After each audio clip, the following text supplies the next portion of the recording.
لیکن اس سے پہلے جب ہزاروں سال پہلے حضرت ابراہیم علیہ السلام اپنے بیٹے اسماعیل کو جب یہاں پر چھوڑ کر گئے تھے مکہ میں، تو یہ بالکل ہی ریگستان اور ویران جگہ تھی، یہاں پر کوئی آبادی کا نام و نشان نہیں تھا، یہ بالکل ریت کا جو ہے چند ریت کے ٹیلے تھے، جہاں ایک ریت کے ٹیلے کے پاس کعبہ تھا، ٹھیک ہے۔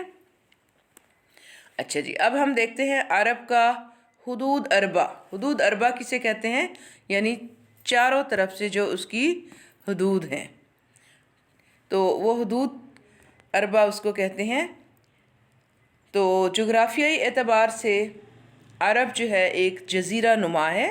جزیرہ کہتے ہیں کہ جس کے تین طرف سے پانی ہو اور درمیان میں خشکی کا ایک ٹکڑا ہو جس پر آبادی ہو، ایسا علاقہ جہاں جو سمندر کے بیچ میں یعنی تین طرف سے پانی ہو اور ایک طرف سے کنارہ یعنی خشکی ہو، ٹھیک ہے، تو اس کو کہتے ہیں جزیرہ۔ تو مغرب میں بحیرہ کلثم، آبنائے سوئس اور بحیرہ روم ہیں، اور مشرق میں خلیج فارس، بحر عمان ہیں، اور جنوب میں بحر ہند، اور شمال میں عراق اور شام ہیں، ٹھیک ہے۔ تو عرب جو ہے آپ دیکھیں پوری دنیا کے وسط میں یہ علاقہ جو ہے آپ دیکھیں، نقشہ اٹھا کر دیکھیں، گوگل میپ دیکھیں، تو پوری دنیا کے نقشے پر عرب کا علاقہ جو ہے وہ بالکل وسط میں ہے، ٹھیک ہے۔ بر اعظم یورپ، بر اعظم افریقہ اور بر اعظم ایشیا کے فاصلے یہاں سے برابر ہے، کیونکہ یہ سینٹر میں ہے نا، سینٹر پلیس ہے، اس لیے اس زمین کو ناف زمین کہا جاتا ہے۔ تو آپ دیکھیں اللہ تعالیٰ نے اپنے گھر کو یعنی مکہ کو عرب کے اندر آباد کیا، مکہ کے اندر بیت الحرام کو ہے، آپ دیکھیں پوری یہ جہاں پر کعبہ بنا ہوا ہے، کعبہ شریف ہے، وہ پوری دنیا کا وسط علاقہ ہے، ٹھیک ہے۔ چاروں طرف سے دنیا کا جو فاصلہ ہے، رقبہ ہے، وہ برابر کا ہے۔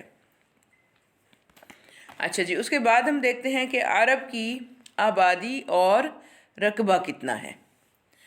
عرب کا مجموعی رقبہ 12 لاکھ مربع میل ہے، اور طول تقریباً 1500 میل اور عرض تقریباً 600 میل ہے۔ عرب کا رقبہ فرانس اور جرمنی سے 4 گنا زیادہ ہے۔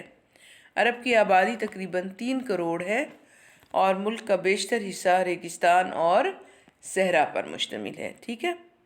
اور یہاں پر پہاڑ بھی ہیں، پہاڑی سلسلہ جبل الصراط ہے، سب سے بڑا جو سلسلہ ہے، جو یمن سے شروع ہو کر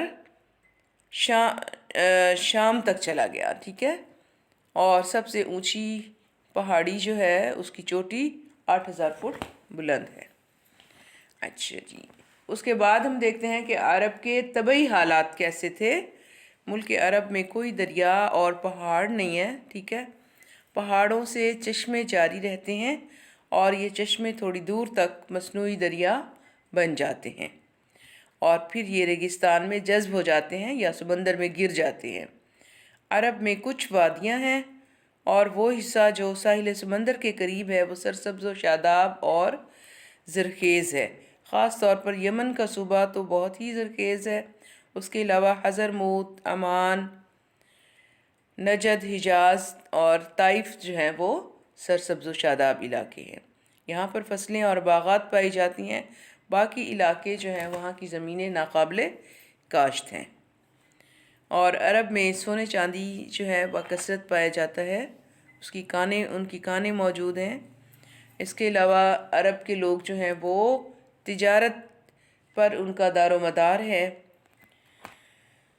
قریش یہی چاندی کی ہی تو تجارت کیا کرتے تھے جو دوسرے علاقوں میں لے کر جاتے تھے، اور اس کے علاوہ پیٹرول اور تیل بھی عرب میں بکثرت پایا جاتا ہے، جس کی وجہ سے سعودی عرب جو ہے دنیا کا سب سے امیر ملک بن گیا۔ اس کے بعد عرب کی جو ہے آب و ہوا کہ اس کا ایٹماسفیئر، اس کے موسمی حالات کیسے ہیں۔ عرب میں جو ہے ہر مقام کی آب و ہوا عموماً مختلف ہے۔ مجموعی طور پر جو ہے عرب کا جو موسم ہے وہ گرم اور خشک ہے، اور دنیا کے گرم ترین علاقوں میں عرب کا جو ہے شمار ہوتا ہے، اور بہت زیادہ یہاں پر گرمی ہوتی ہے، بعض اوقات برداشت بھی نہیں ہوتی، بارش بھی بہت کم ہوتی ہے، کبھی کبھار بارش ہوتی ہے، اور بارش نہ ہونے کی وجہ سے بھی فصلیں جو ہیں بہت کم ہوتی ہیں، اور زیادہ تر غذائی اجناس باہر کے ممالک سے آتی ہیں، اور یہاں کا بہترین اور مشہور پھل جو ہے وہ کھجور ہے۔ آپ دیکھتے ہیں کہ حاجی جو ہے جب حج عمرہ کر کے آتے ہیں تو اپنے ساتھ بہترین کھجور بھی لے کر آتے ہیں تحفے کے طور پر، تبرک کے طور پر عرب کی کھجور جو ہے وہ لائی جاتی ہے، ٹھیک ہے۔ اچھا جی، اب یہ تو عرب کے جو ہے وہ چیدہ چیدہ حالات تھے، پس منظر تھا۔ اس کے بعد ہم دیکھتے ہیں کہ عرب کے اقوام اور قبائل جو ہیں وہ کون کون سے وہاں پر موجود ہیں۔ مورخین عرب نے اقوام عرب کو 3 حصوں میں تقسیم کیا، ٹھیک ہے، یعنی 3 طرح کے لوگ وہاں پر آباد تھے: عرب بائدہ، عرب عاربہ اور عرب مستعربہ۔ عرب بائدہ کون لوگ ہیں؟ یعنی عرب کے قدیم ترین قبائل جو اسلام سے بہت پہلے فنا ہو چکے تھے، مثلاً عاد، سمود، جرہم، عمالیق اور جدیس وغیرہ۔ یہ عرب کے جو یعنی قدیم قبائل ہیں، پرانے لوگ جو گزر چکے، جن کو عرب بائدہ کہتے ہیں۔ اور عرب عاربہ کون سے لوگ ہیں؟ جو بنو قحطان عرب بائدہ کے اصلی باشندے تھے، ٹھیک ہے، یعنی بنو قحطان عرب بائدہ کے بعد عرب کے اصلی باشندے تھے، جن کا اصل مسکن ملک یمن تھا۔ اس خاندان کی 3 بڑی شاخیں ہیں: خزاعہ، کہلان، ازدھمیر، بنو خزاعہ، اور اوس و خزرج کا تعلق بھی اسی شاخ سے ہے۔ اور اس کے بعد جو ہے عرب مستعربہ ہے، یعنی بنو اسماعیل، حضرت اسماعیل علیہ السلام کی اولاد جو حجاز میں آباد تھی، انہیں بنو عدنان بھی کہا جاتا ہے۔ ظہور اسلام کے وقت بنو قحطان اور بنو اسماعیل، جن کو عدنانی قبائل بھی کہا جاتا ہے، ملک کے اصلی باشندے تھے۔ اس کے علاوہ یہاں کہیں کہیں یہودیوں کی آبادیاں بھی موجود ہیں، ٹھیک ہے۔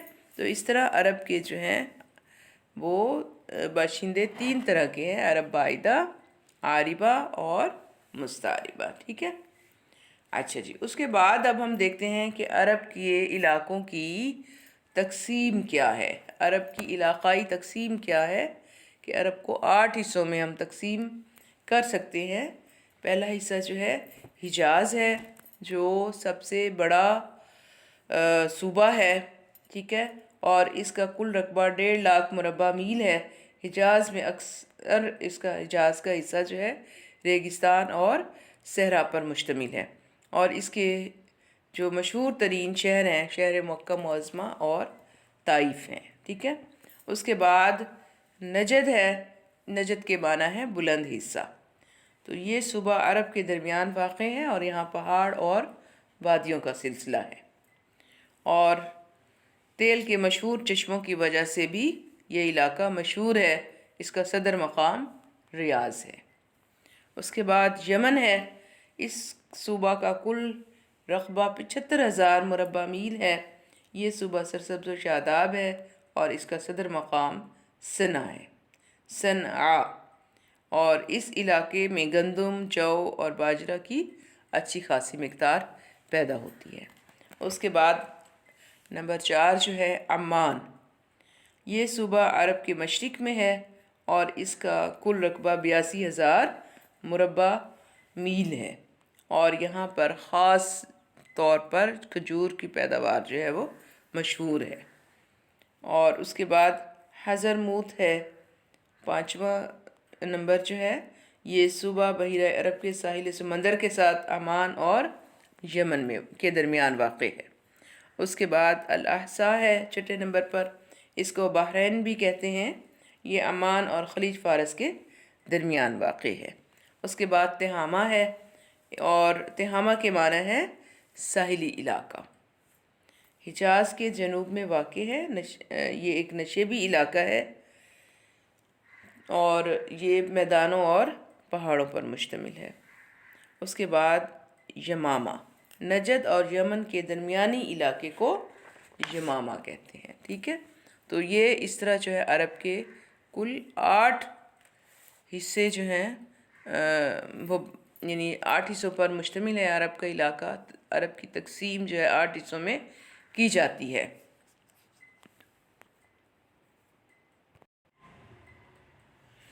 جی تو بچوں، عرب کے علاقوں کی تقسیم کے بعد اب ہم دیکھتے ہیں کہ عرب کے لوگوں کے حالات کیسے تھے، یعنی اسلام سے قبل عربوں کے حالات کیا تھے، ٹھیک ہے۔ تو اس پورشن کو ہم 3 حصوں میں تقسیم کر سکتے ہیں: سیاسی حالت، اور اس کے بعد معاشرتی حالت، اور تیسرا جو ہے مذہبی حالت۔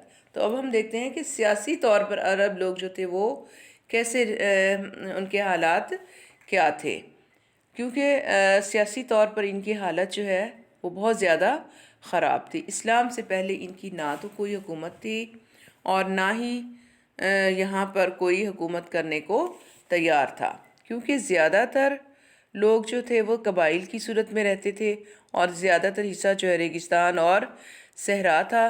ان کی نہ تو کوئی باقاعدہ کوئی پیداوار تھی ان علاقوں کی اور نہ کوئی روزگار کا سلسلہ تھا۔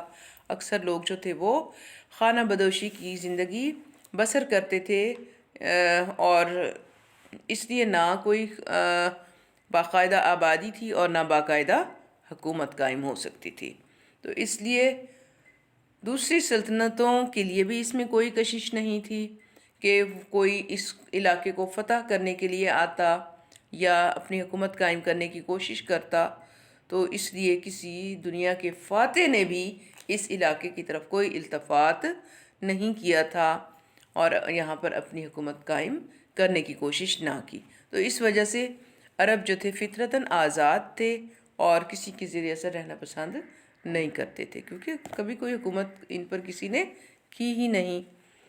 تو عرب میں چونکہ قبائلی نظام رائج تھا اور ہر قبیلے کا ایک سردار ہوتا تھا جو شیخ کہلاتا تھا، اور قبیلے کے لوگ اس کا چناؤ کرتے تھے، اور انتخاب میں عمر، شجاعت، سخاوت وغیرہ ان چیزوں کا خیال رکھا جاتا تھا اور لوگ اپنے سردار کی اطاعت کرتے تھے۔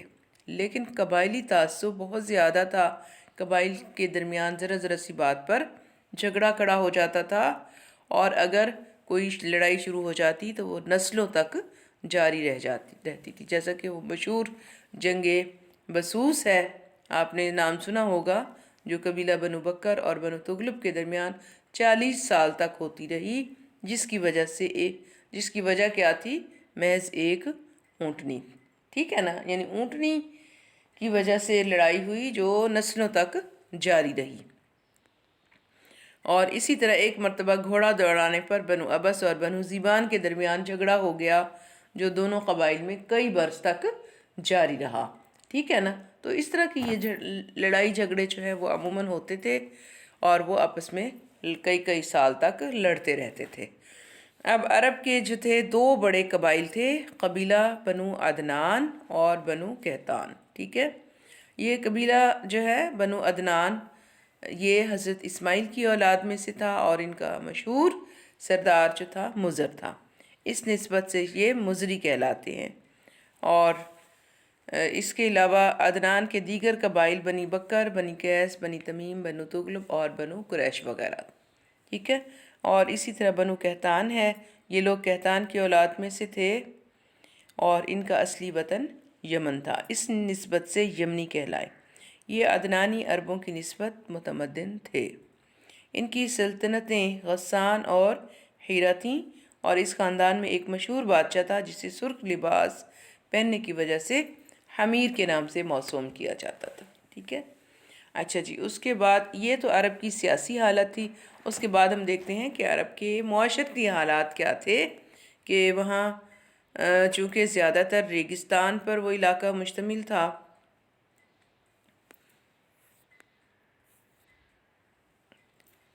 ٹھیک ہے، تو اس کی وجہ سے لوگوں کی معاشرتی اور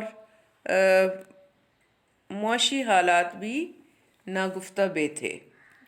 کئی کئی سال تک یہ لوگ جنگ و جدل میں مصروف رہتے تھے، اور چھوٹی چھوٹی بات پر لڑائی ہوتی تو کئی کئی نسلوں تک جاری رہتی، اور قبیلے میں اگر کوئی آدمی قتل ہو جاتا تو اس کے بیٹے اور اس کے ورثہ جو ہیں اس کے بدلے کئی کئی لوگوں کی جان لے لیتے تھے، یعنی ایک جان کے بدلے میں ایک نہیں بلکہ کئی لوگوں کی جان لے لیتے تھے، اور اس قبیلے کا جو فرد ہاتھ لگ جاتا تھا اسی کو قتل کر دیتے تھے۔ یعنی باپ نے قتل کیا تو اس کے بدلے میں بیٹے کو اور پوتے کو اور جو بھی اس گھر کا فرد ان کے ہاتھ لگ جاتا تھا تو وہ اس کو قتل کر دیتے تھے، ٹھیک ہے۔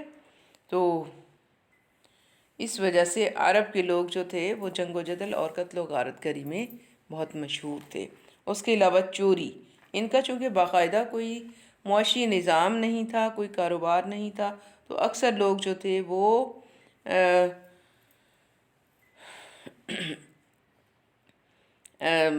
چوری چکاری بھی کرتے تھے۔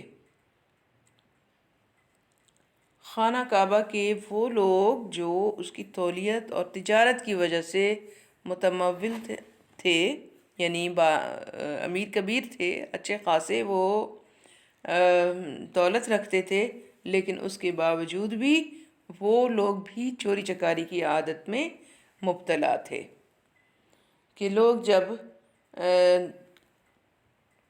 آپ صلی اللہ علیہ وسلم کے پاس بیعت کی غرض سے حاضر ہوتے تو آپ صلی اللہ علیہ وسلم جب دوسری باتوں کا عہد لیتے تھے تو اس بات کا بھی عہد لیتے تھے کہ وہ چوری نہیں کریں گے، یعنی اتنی زیادہ ان کی پختہ عادت تھی کہ آپ صلی اللہ علیہ وسلم کو بیعت کے وقت اس چیز کا عہد دینا پڑتا تھا کہ وہ چوری نہیں کرتے تھے۔ اس کے علاوہ شراب نوشی ہے، عربوں کے اندر شراب نوشی کی عادت بہت زیادہ تھی، اور شراب ان کی گھٹی میں پڑی ہوئی تھی، اور اتنی کثرت سے استعمال کرتے تھے یہ لوگ کہ نہ صرف مرد بلکہ عورتیں بھی آزادی کے ساتھ شراب کو استعمال کرتی تھیں، اور جس شخص کے ہاں جتنی شراب پرانی ہوتی وہ اتنا ہی زیادہ معزز تصور کیا جاتا تھا، اور خود ہی لوگ شراب کشید کر لیتے تھے۔ اور جب اسلام آیا اور آپ صلی اللہ علیہ وسلم پر شراب کے حرمت کے احکام نازل ہوئے اور لوگوں نے شراب کو ضائع کیا، تو اس دن مدینہ منورہ کی گلیوں میں شراب پانی کی طرح بہہ رہی تھی، اتنی زیادہ یعنی وہ لوگ شراب استعمال کرتے تھے، اور ان کے گھروں میں اس قدر شراب موجود ہوتی تھی۔ اس کے علاوہ ہے قمار بازی، یعنی جوا جس کو ہم کہتے ہیں، اس کی کئی صورتیں تھیں، مثلاً ازلام، جوئے کے تیروں کے ذریعہ کھیلا جاتا تھا، ان کی تعداد 10 تیر تھے، ٹھیک ہے، ہر ایک کا الگ الگ حصہ مقرر ہوتا تھا، اور اس کا طریقہ کیا تھا کہ ریت میں کوئی چیز چھپا دی جاتی تھی اور پھر اس ریت کی ڈھیریاں بنا دی جاتی تھیں، اور پوچھا جاتا تھا کہ پوشیدہ چیز ریت کی کون سی ڈھیری میں ہے، جو صحیح بتا دیتا وہ جیت جاتا اور جو غلط بتا دیتا وہ ہار جاتا۔ اچھا جی، جوا نہ صرف اونٹوں، بکریوں اور مال و دولت پر کھیلا جاتا بلکہ اپنا مال ہار دینے کے بعد بیویوں اور اولاد کو بھی داؤ پر لگا دیا جاتا تھا، اور ایسے لوگ جو قمار بازی کی مجلسوں میں شرکت نہ کرتے انہیں بخیل تصور کیا جاتا تھا، اور ان کا کوئی مقام نہ تھا، اور عورتیں ان سے شادی نہ کرتی تھیں، نیز ان کو یعنی معاشرے میں کم تر تصور کیا جاتا تھا، ٹھیک ہے۔ اس کے علاوہ دیکھیں اخلاقی گراوٹ کا یہ حال تھا کہ عشق اور معشوقی کا رواج عام تھا، اور جو شخص عشق نہ کرتا اس کو گھٹیا تصور کیا جاتا تھا، یعنی پیمانے ہی بدل ہوئے، اس لیے کہتے ہیں نا اسلام آنے کے بعد جو ہے وہ معیار، برائی اور اچھائی کے معیار ہی بدل گئے، پیمانے ہی بدل گئے، کہ وہ چیز جو اسلام سے قبل برائی تصور کی جاتی تھی، جو یعنی حقیقت میں جو برائی تھی وہ اسلام سے قبل اچھائی تصور کی جاتی تھی، اور جو اچھی عادتیں، اچھے اخلاق تھے وہ اسلام سے قبل ان کو برا اور گھٹیا سمجھا جاتا تھا۔ عرب اپنے معاشقے کو فخر سے بیان کرتے اور شاعر اپنے عشق کے واقعات کو میلوں میں سناتے تھے۔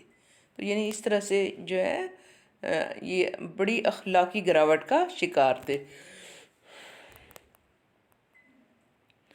اور اس کے بعد زنا یعنی بدکاری، تو کوئی بھی قوم ہے بچوں، اس کی تباہی اور بربادی کا سب سے بڑا سبب جو ہے وہ زنا اور فواہش ہیں۔ عرب کے لوگ بھی اس مرض میں مبتلا تھے، اور شاعر حضرات جو تھے اپنی بدکاری کے واقعات بڑے فخریہ انداز میں بیان کرتے تھے۔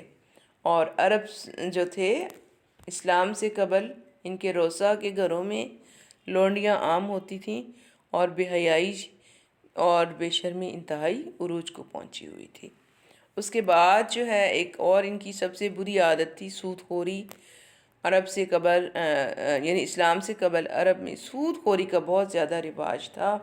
لوگ جو تھے سودی کاروبار کرتے تھے، سود پر اپنا مال دیتے تھے، جس کی وجہ سے معاشرے کے اندر بہت زیادہ سنگین صورت تھی۔